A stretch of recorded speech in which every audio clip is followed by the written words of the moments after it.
Today I stopped by Hunt Country Vineyards, an 8th-generation family-owned estate, once a farm but now transitioned into one of the Finger Lakes' wild, dynamic wineries.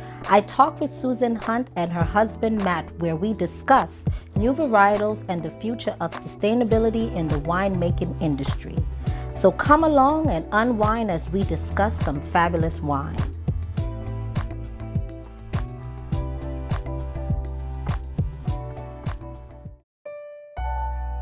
Wine, the passport to cultures. On my journey through the wine industry, I've learned about multiple wine regions, different soils, and the history of the grapes. This sparked my quest to jump outside the box and show the world that wine not only pairs well with caviar, but it also pairs well with a generous serving of callaloo. Hi, I'm Kesana. Join me as I learn about different varietals and how they pair with delicious Afro-American Caribbean food. Welcome to Korked with Kesana Francis.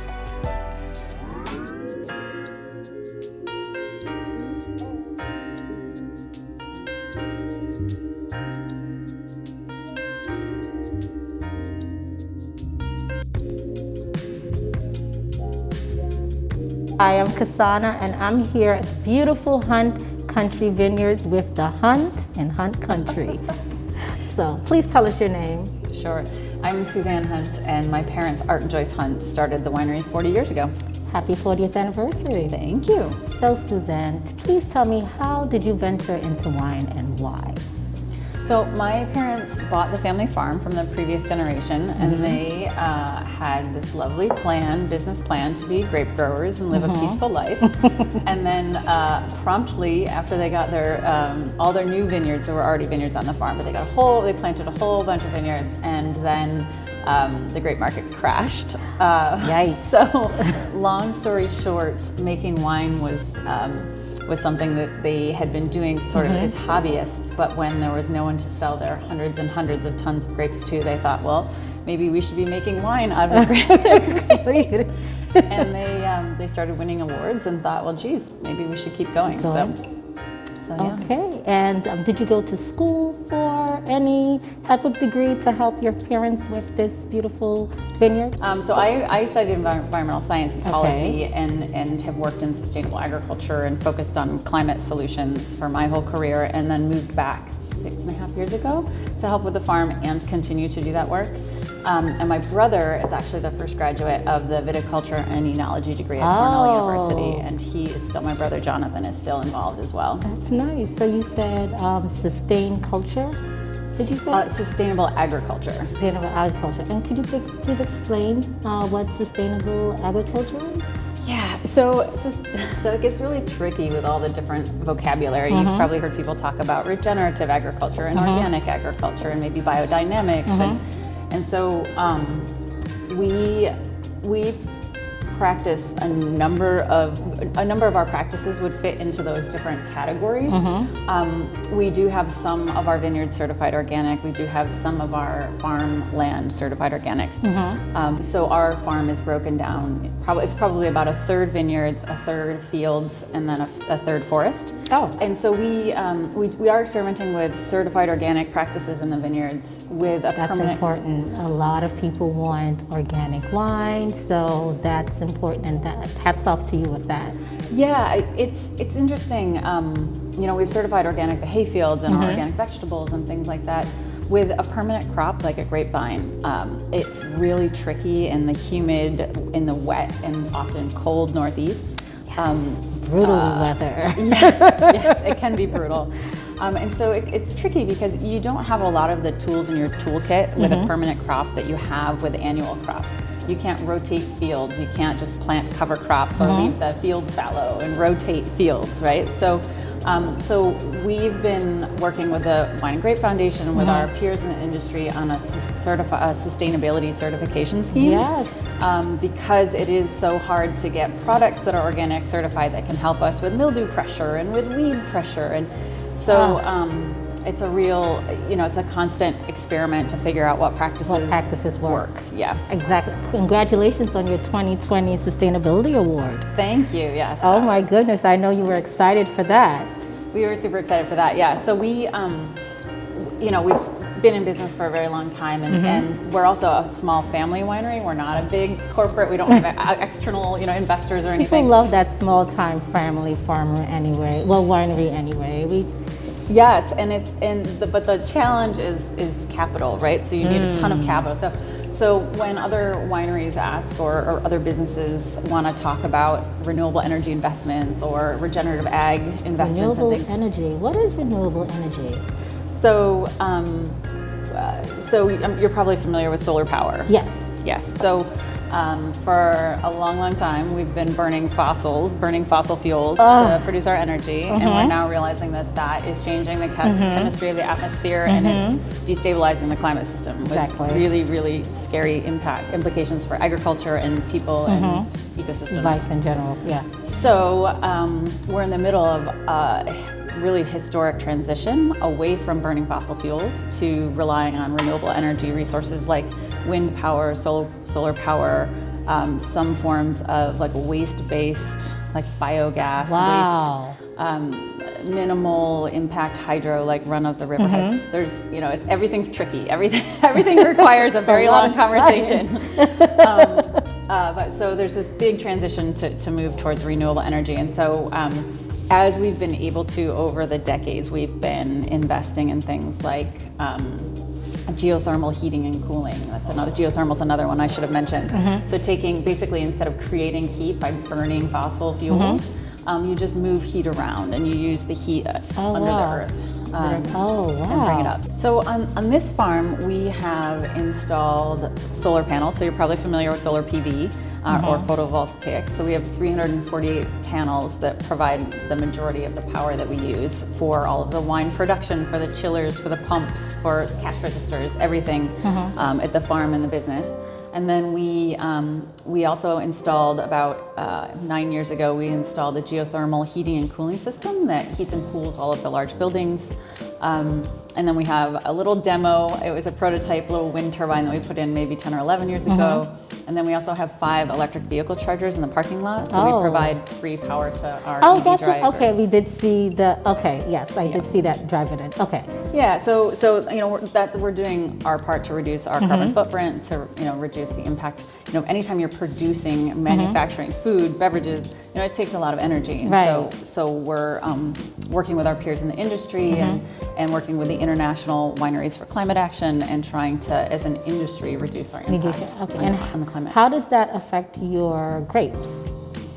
So, so sometimes it's not a direct line, but if you think about fine wine grapes are some of the most sensitive crops you can find to changes in climate. So, and if you think about the famous terroirs of the world, the famous wine regions, they're all in these very specific microclimates, and that's what makes them so special. In those regions, in those grape, the wines that we produce in these regions, so special.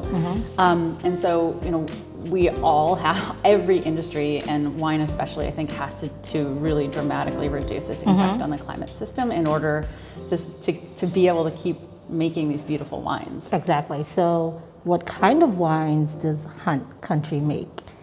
So we make a whole variety of wines. We have a really diverse set of customers, so we make a whole diverse mix of different wines and styles.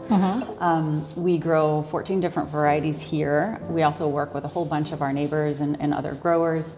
So we make everything from just the classic dry Riesling, the classic semi-dry Rieslings, Chardonnay, and other vinifera, other European varieties.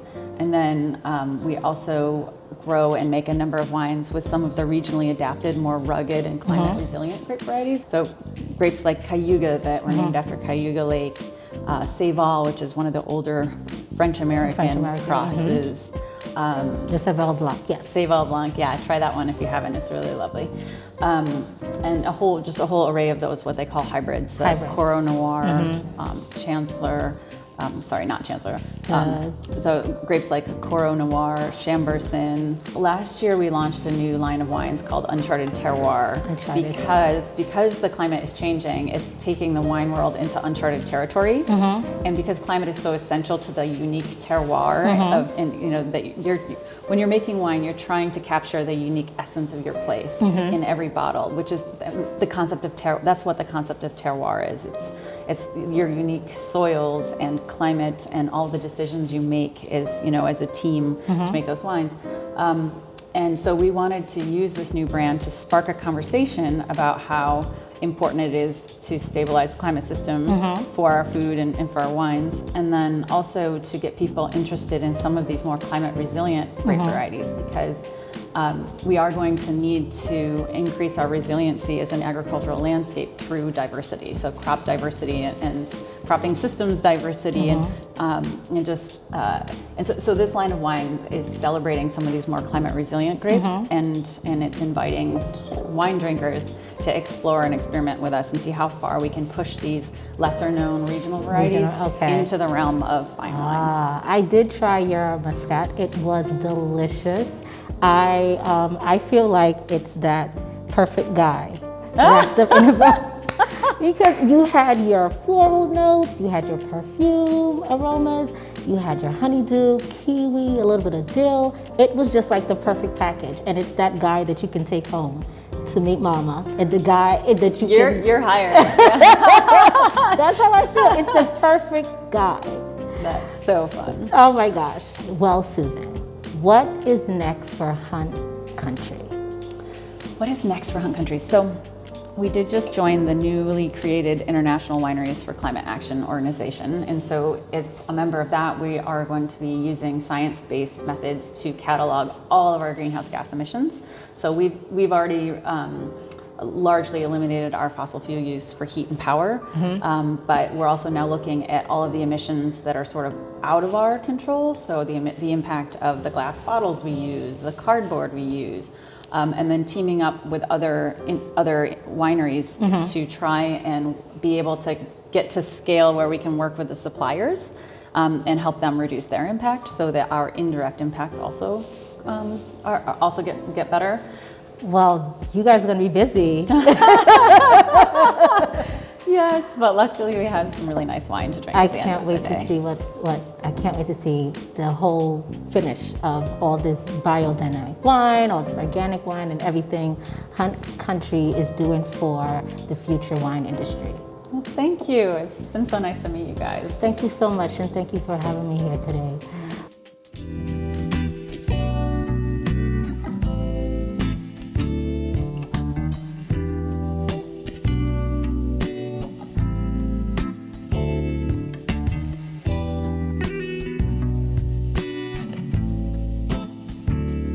Chardonnay, the OG of white wine. The wine styles are oaky, creamy, and sparkling.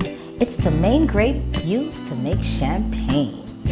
Flavors are green apple, yellow apple, peach, and butter. Riesling, Germany's most important wine, but loved worldwide. Various styles like dry, semi-sweet, sweet, and sparkling. Flavors are jasmine, apricots, and lemon. Sancerre, the French Sauvignon Blanc. Dry, crisp white wine. Perfect for a hot summer day. It's light and refreshing. Flavors are grapefruit, lime, and gooseberry.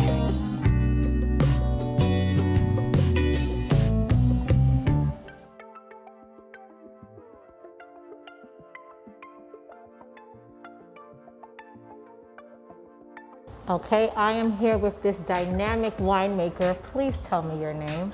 My name is Craig Hausbach.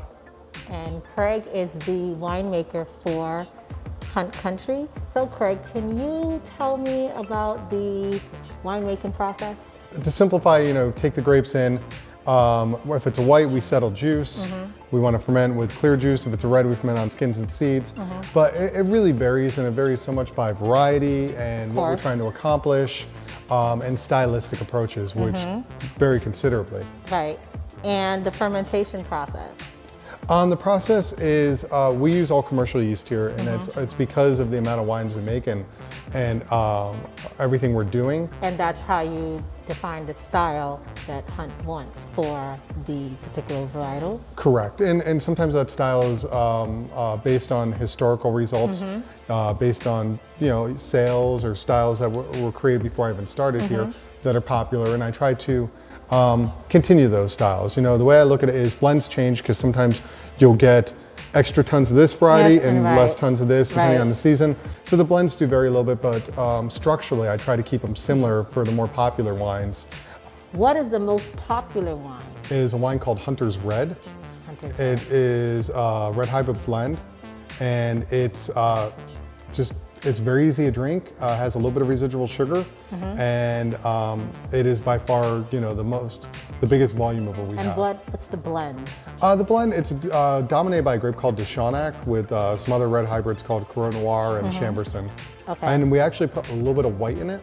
Really? And it's so dark, you can't tell, but we do it lifts the aromatics. And just adds a little more to the fruity elements that we're going for, not the fruit-forward style. Okay, and the wines are stainless steel tanks and barrels? Correct. So it's, again, stylistic in that regard.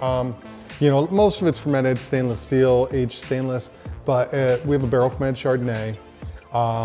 Most of our vinifera dry reds, so Cabernet Franc, Cab Sauv, Merlot, Blanc Frankish, they're in barrel.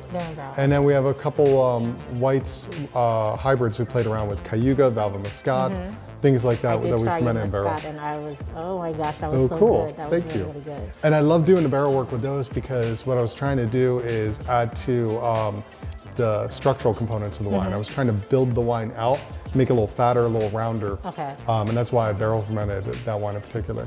Okay, and of course we have to talk about Riesling. Hunt Country Riesling. How? I love textural components. That is a big thing for me. So I like Lee's work. Lee's is dead yeast. For me, it's the amount of time, usually 6 to 8 months, and it's just tasting the wine continuously and say, yes, that's what I want. That's what you want. That's the structure I want for this wine. I like, for my Rieslings, I want everyone to leave wanting more. Wanting more. And I did when and not forget it. I want it to be memorable. Okay, now the reserve Riesling. What is the process for that? How long do you keep it in the barrel for the color, for the texture, the roundness, complexity? How do you create that barrel? So reserve, the meaning of the word reserve, and we want to make sure we honor that, is that the wine wasn't just aged in bulk, it was also aged in the barrel or in the bottle for at least a year.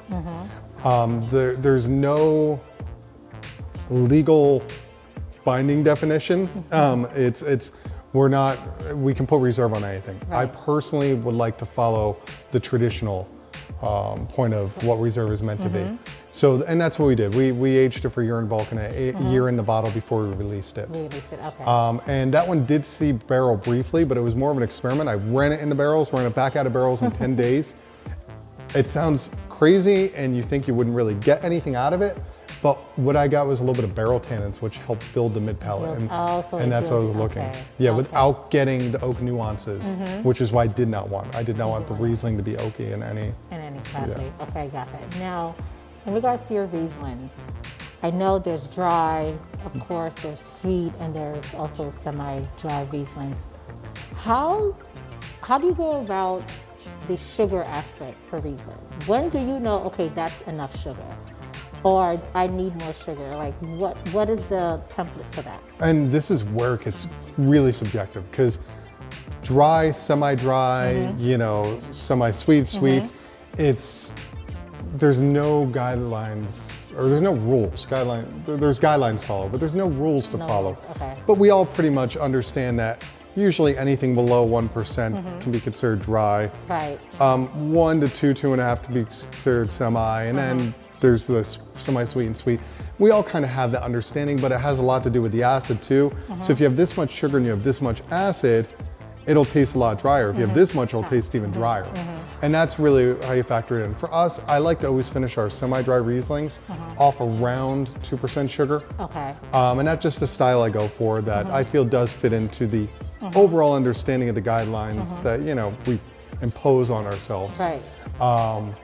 In the industry, but I stop the ferment. That's You stop the ferment. So I do not back sweeten. How do you stop the ferment? By chilling the tank. Oh. Chill it down for about a week or two, and then after that, the wine will get moved to another tank, and at that point is when we add sulfites for the first time. Okay. And those sulfites will keep the wine from fermenting again. Now, your uncharted wine that you have, how did you go about producing that wine? What made you say, you know what, we're gonna make this type of uncharted wine? So the concept came from Suzanne Hunt, and it was to showcase what we can do in this area with grapes that are not traditional. And when the concept was brought to my attention, I immediately got excited because it allowed me to do some more kind of cool, fun things and play around. So we really started talking about it, and we're like, you know, let's just work with the hybrids from our property and focus on those, and let's just showcase, hey, you know, these need to be out in the mainstream more. People need to be aware of that. You can make some beautiful wines with them.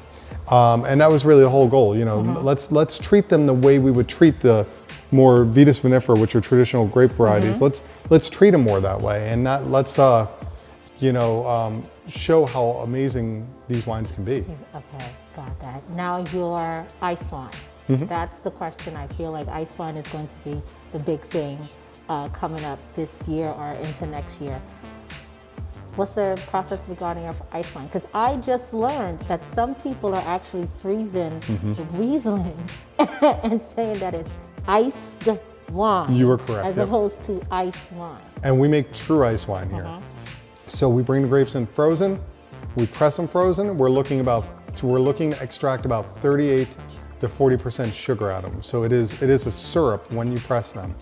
And the water freezes for the sugars. So the water stays frozen. As the grapes warm up in the press, you'll extract more water. So if you over extract, you allow them to warm up a little bit, so you get a little more water out of them. And it's just knowing when to cut the press off. Also, okay, so it's basically on you to know when to cut that press off. Exactly. Okay. To make a true ice wine. And we usually stop the ferment around 20% sugar. 20% sugar, okay. Now, what is next for the winemaking process? Are you gonna come up with any other types of wine blends? Maybe an orange wine from the Finger Lake? Could it be? So, funny you say that. It's not a true orange wine, but we did a skin fermented vignoles for the Uncharted Terroir brand that we are gonna bottle soon. It was on its skins for 10 days. I don't go, at this point, I don't want to do a full orange wine because you just narrow your market down to such a niche area. But what I want to do is Vignoles I've tried some orange wines from Vignoles, I've tried some skin fermented.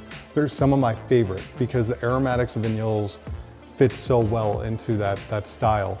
And I love it. You know, it just, at first the wine was just very bitter, very phenolic-y, and then... I don't like bitter. No, but you know, but I watched it evolve, and a lot of that just dropped out, and it really just created this beautiful, complex wine. So we're super excited about it. I can't wait to try that. I can't wait to get in a bottle for you to try it. Well, thank you so much, Craig. Sure thing. This was such a learning experience.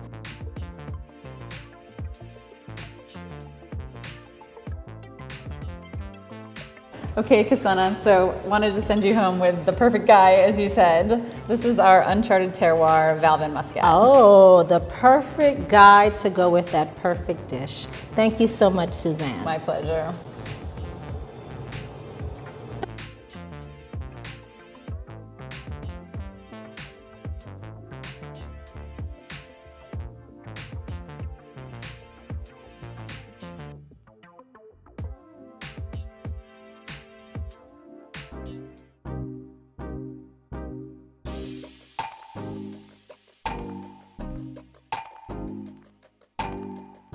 Welcome to Friday Night Flights. I hope you had a good work week. I did, and tonight I decided that I wanted some fish. I went to a local spot in neighborhood that I live in. You know, I live in Brooklyn, and it's basically a Caribbean neighborhood. So I got some red snapper. Now everybody, the Caribbean loves red snapper. This is the food of choice here. Because we can't get tropical fish, snapper is what we can have here in America. This reminds me of the vacation that I just came back from. I went to Antigua with my family members this year just to visit some family and just to get some R&R. And this dish reminded me of being on the beach, soaking up that sun, and I had fried fish on the beach. This is not fried, but it's just as good. And I do have it with my favorite pumpkin. I love pumpkin. And I decided to pair this with Hunt Country's Valvine Muscat. Let's see what, let's smell this up, see what it's about. Right away I smell some citrus notes, some honey. It's very floral, some perfume. Let's taste it.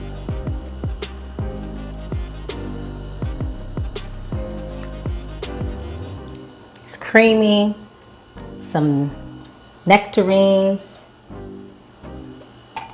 that hint of white flowers, but it smells like a perfume powder. I know it sounds weird, but that's what it tastes like. If you remember that perfume powder, that's what it tastes like. Has some honeysuckle. I'm gonna pair it with this red snapper. The red snapper, it's not spicy. This is the first food that I haven't had really that isn't spicy. And let's see. A little salty, has that salt, has a lot of flavor with the onions, the green bell peppers.